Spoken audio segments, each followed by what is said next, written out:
Hi, I'm Patricia Baker, and this is the story of how I discovered that sometimes the people closest to you, your own family, can turn out to be your biggest challenge, especially when it comes to business. For over a decade, I gave everything I had, my time, my energy, my ideas, to our small family-owned tech company.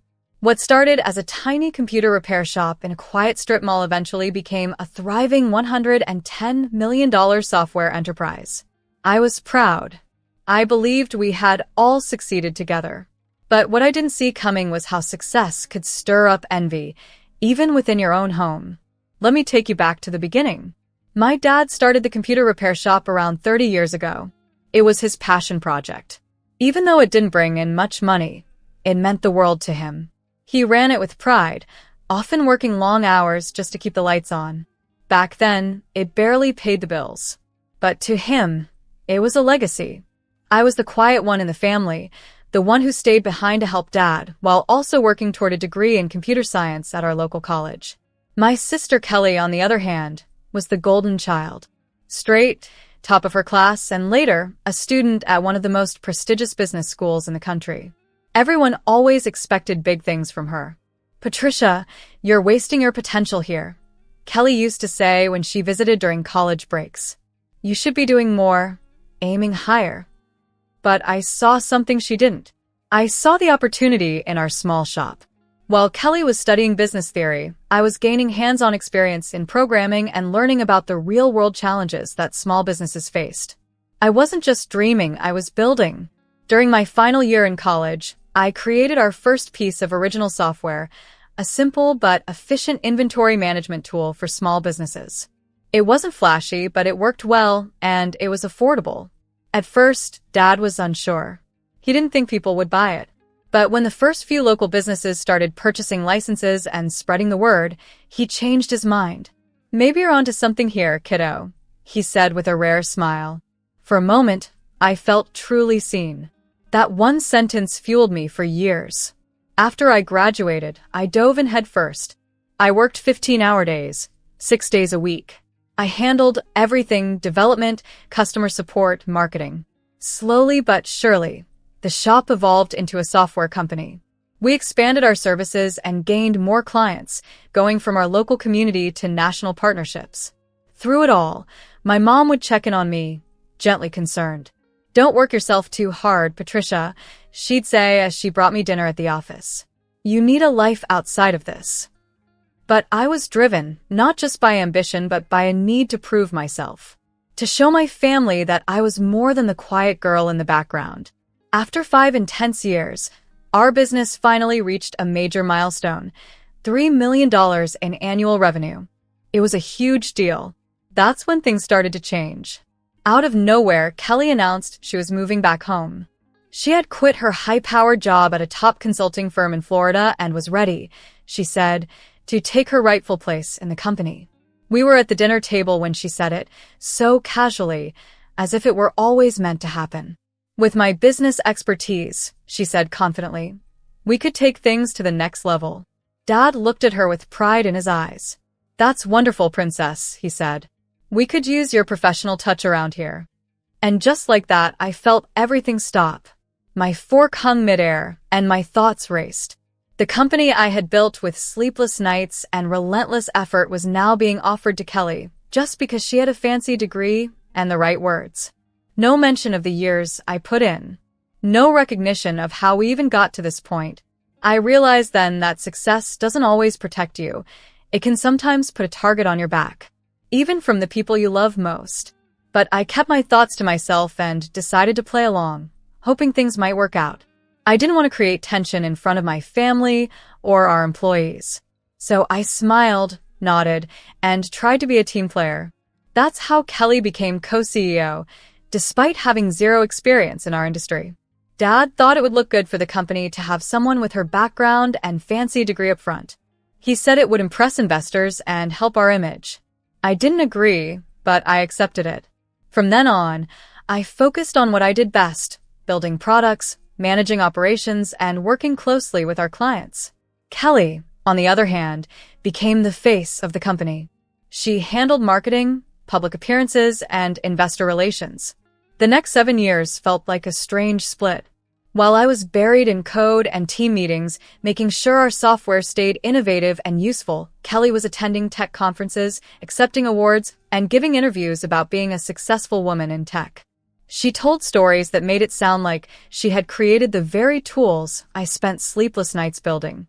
Despite the imbalance, the company continued to grow. We reached $110 million in annual revenue. But the more we succeeded, the more strained our relationship became.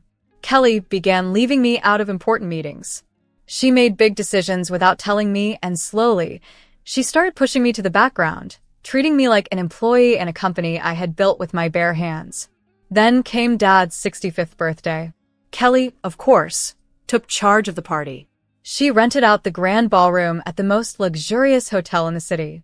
It wasn't so much a birthday celebration as it was a business event, full of investors, clients, and high-profile guests.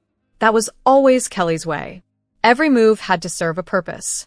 I showed up early to help set up.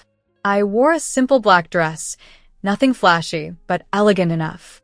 The moment Kelly saw me, she frowned. "Couldn't you have tried a little harder?" she whispered sharply. "These are important people, Patricia." I bit my tongue. I didn't want to argue. I just focused on greeting guests as they arrived, making sure everything ran smoothly. The room filled fast. Everyone was chatting, drinking, and networking. Kelly floated from group to group, smiling like a politician. I stayed in the background, making sure everything was perfect. Then dinner was served, and Kelly stood to give a speech. I assumed she'd say something heartfelt, share memories about Dad, or thank the team. But instead, she dropped a bomb. "As we celebrate our father's 65th birthday tonight," she began, her voice loud and clear, "it's time to share some exciting news about the future of Greenchin Technologies." I blinked. "News? What news?" "The board has decided that to move forward, the company needs strong, unified leadership," she continued. "For too long, we've been held back by outdated methods and a reluctance to change." I felt the blood drain from my face. What board meetings? I had never been invited to any. That's why, effective immediately, I will be taking over as the sole CEO. The room went completely silent. I could hear forks clink against plates as people turned to look at me. Kelly kept going, cool and confident. "Some people are better suited to technical roles than leadership. My sister Patricia has done an okay job maintaining our systems, but we need vision. We need forward-thinking leadership. And frankly, Patricia, you're just not cut out for this level of business." I sat frozen in my chair. I turned to Dad, waiting for him to say something to defend me, but he didn't. He was nodding along, smiling like this was exactly what he wanted. My mom looked down at her plate, silent and pale, her hands trembling. Kelly wasn't finished. "The truth is," she said, raising her glass, "Patricia's old-fashioned ideas and lack of proper business training have become a burden. It's time for her to step aside, gracefully." The silence in the room was heavier than I'd ever felt. I could feel the judgment, the pity. People whispered, and some avoided my eyes. Everything I had worked for, every sacrifice, every night I stayed up late coding, every client I convinced to believe in us, was all being ripped away in front of hundreds of people. And the worst part? It was my own family doing it. Everything I had built, everything I had worked so hard for, was being taken from me, right in front of all the people I had known for years. I stood up slowly. The sound of my chair dragging against the polished ballroom floor echoed like a thunderclap, turning heads. Everyone expected drama. Maybe I'd cry, maybe I'd yell, but I didn't give them that satisfaction. Instead, I picked up my purse, walked calmly over to my father's table, and placed a small gift-wrapped box in front of him. "Happy birthday, Dad," I said in a soft, steady voice. Then I turned around, head held high, and walked out of that room full of whispers, stares, and smug smiles. I didn't look back. Later that night, as I sat in my home office surrounded by the awards, patents, and certificates that carried my name, I made a decision. Let them celebrate tonight, I thought. Let them believe they've won. Kelly might have thought she outsmarted me, but she had forgotten one very important thing, something that would soon turn her so-called victory into the worst mistake of her life. I opened my laptop and started typing, a quiet smile forming on my lips. Tomorrow was going to be very, very interesting. Because there's more than one way to run a successful company, and while Kelly had been busy posing for magazine covers and giving interviews, I'd spent 12 years learning the real business from the ground up. The next morning dawned clear and bright.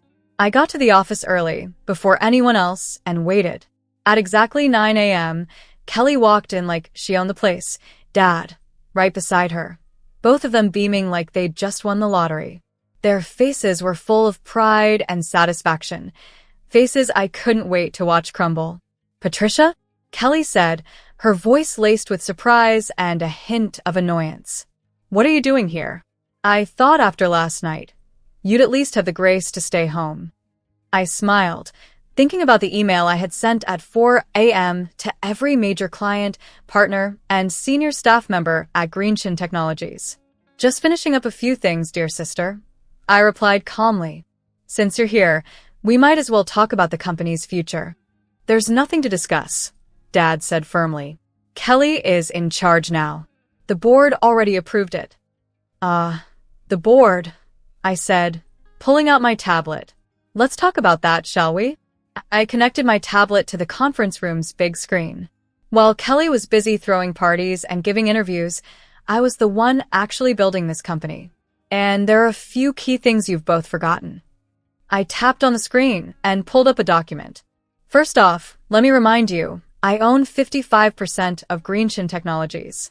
When the company was incorporated 13 years ago, Dad gave both Kelly and me 27% shares and kept 46% for himself. But remember 5 years ago when we needed extra funding to expand? Dad, you sold me 12% of your shares that day because you were too busy attending Kelly's award ceremony to look through the paperwork." Their faces began to pale. Kelly gripped the edge of the table like it was the only thing keeping her upright. "That's not possible," she whispered. "Dad would never. He did." I cut in, bringing up more documents. "And that's not all. Is the software responsible for 90% of our company's revenue? It isn't owned by Greenchin Technologies. It's owned by my private company, Innovate Solutions, LLC. Greenchin Technologies only has a license to use it." I glanced at my watch. Or rather had a license. That agreement expired about 15 minutes ago. Dad slowly sank into a chair, his face full of shock and dawning realization. "The renewal documents," he mumbled. "The ones you asked me to sign last week. I didn't read them. I was helping Kelly plan the party." "Exactly," I said. "And I decided not to submit them." Kelly's face twisted in anger. "You manipulative little." "Careful, sister," I warned, holding up a hand. "You might want to hear the rest before you finish that sentence. While you were busy celebrating my so-called graceful exit last night, I was doing something else, something far more important. I was sending emails. You see, most of our major clients didn't just sign with Greenchin Technologies because of the company's name. They signed because of me, my experience, my leadership, and my results. Many of them have personal loyalty clauses written into their contracts, clauses that allow them to walk away if I ever leave the company. And last night, I told them I was leaving. I tapped on my tablet and brought up my email inbox. Dozens of replies had already come in, short, sharp, and to the point. I looked straight at Kelly and Dad, my voice calm but firm. "Would you like to know how many clients have already activated their termination clauses?" I asked. "Or how many of our best developers, who, by the way, don't work for Greenchin Technologies but for my separate company Innovate Solutions, have accepted offers to join my new venture?" The room went quiet. Through the glass walls of the conference room, we could see people starting to gather. Employees were checking their phones and reading the company-wide messages and updates. The whispers spread fast, like wildfire. Kelly's carefully practiced smile slipped as she unlocked her phone, fingers shaking. Her perfect world was crumbling around her, and she was realizing just how little control she really had. "You can't do this," she stammered. The company you tried to steal from me?" I interrupted. "The one you thought you could just take over because you have a shiny MBA and Dad's approval? That company stopped existing the moment you humiliated me in front of our family and friends." I stood up slowly and smoothed my dress, letting the silence stretch. Then I laid out their options. So, here's what happens next, I said clearly, my eyes locking onto both of them. Option 1, I walk away. I take my shares, my software, my clients, and my employees. Greenchin Technologies becomes an empty shell, just a name on a building. And you can explain to all those investors and partners why the company lost its value overnight. Dad's face looked 12 years older than it had when he walked in. His shoulders slumped as the weight of reality set in. And option 2? He asked, his voice barely above a whisper. Option 2, I said, is that you both resign. Right here, right now. I take full control of Greenchin Technologies. You keep your shares as silent partners. You'll still get your dividends, but you'll have no say in how the company is run. Kelly gets a nice severance package and glowing references to help her find a job, somewhere far away from here. Kelly's face turned red with anger. You planned this, she hissed. You've been waiting to stab us in the back. I laughed, but there was no joy in it. No, Kelly. I spent 12 years trying to be a good daughter and a supportive sister. While you took credit for my work, I stayed silent. While you smiled for the cameras, I kept this company alive. I didn't plan this until 12 hours ago, right after you stood on that stage and called me worthless in front of everyone we know. My phone buzzed. Another client had terminated their contract. Time's running out, I said quietly. What's it going to be? The next hour passed in a blur. Lawyers coming in, documents being signed, final decisions made. By noon, I sat alone in what was now officially my office, looking out across the city. The company I had built from nothing was finally mine. I should have felt victorious. But instead, all I felt was empty. The damage had been done. The company survived, but my family didn't. The trust had shattered as fine crystal dropped on a tile floor. The silence in the room felt heavier than any celebration could have lifted. That evening, my mother came to visit. Her eyes were red and tired, as though she'd been crying all day. Did it really have to end this way? She asked softly, standing in the doorway.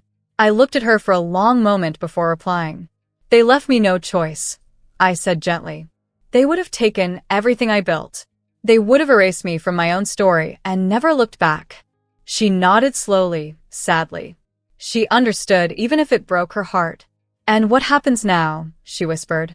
I looked out the window, at the skyline lit up by the setting sun. Now, I said. Now I rebuild on my terms. I laid the blueprints on the table, the ones I had been quietly working on for months. They showed the future I was planning. New products, cutting-edge innovations, and bold expansions into markets we hadn't even touched yet. Ideas I had held back, waiting for the right moment. And now, that moment had arrived. This time, I would build something even greater. But I'd do it without the weight of people who once looked me in the eye and saw someone they thought was easy to dismiss, someone they thought was worthless.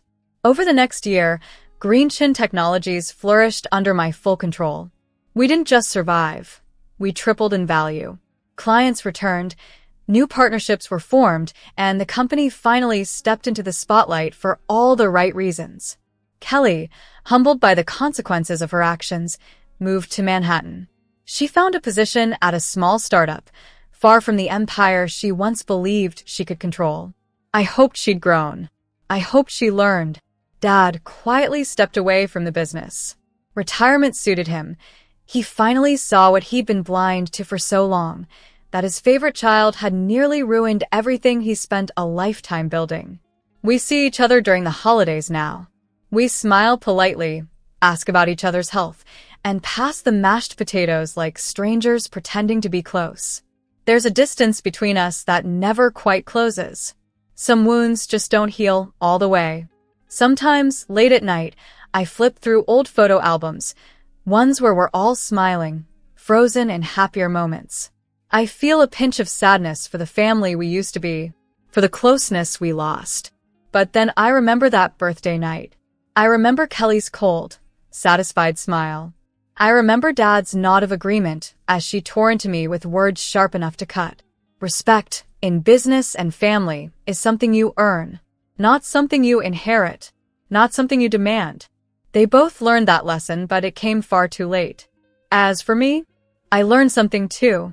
I learned that the quiet ones, the underestimated ones, the ones everyone ignores, they're the ones you should be watching. We know how to build from scratch. And more importantly, we know how to take it all back when someone tries to steal what's ours. My story spread. It became a sort of whispered tale in the business world, a reminder to never underestimate the wrong person. These days, when I attend conferences or speak at events, I often hear the murmurs. That's Patricia Greenchin, the one who, they never finish the sentence. They don't need to. My success finishes it for them. Just last week, an invitation arrived. Kelly's old business school wanted me to speak at their graduation ceremony. The topic? Hidden strengths, the power of underestimated leaders. I said yes. With a small smile, I began planning my speech. Because now I have something to say. And people are finally ready to listen. Under my leadership, the company continues to thrive, not just in profits, but in purpose. But more than the success, I've found something else. Peace. Peace in knowing I stayed true to myself. Peace in the choices I made, even the hard ones. Sometimes, the most powerful thing you can do is prove people wrong without saying a word. And sometimes, the best kind of revenge isn't revenge at all.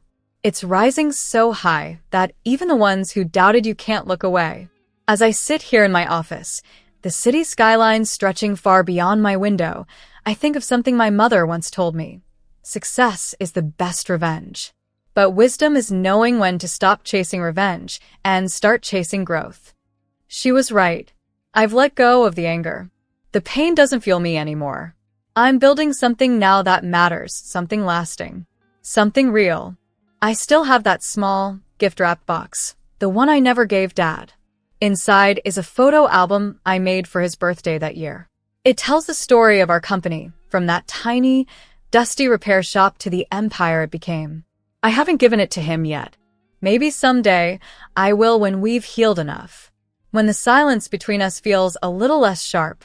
Until then, that box stays on my shelf, a reminder. A quiet symbol of everything I built. Every time I was underestimated. And of the strength I found not in being loud or flashy, but in rising quietly and powerfully on my terms. Because in the end, our greatest strength often comes from the very parts of ourselves that others are too blind to see.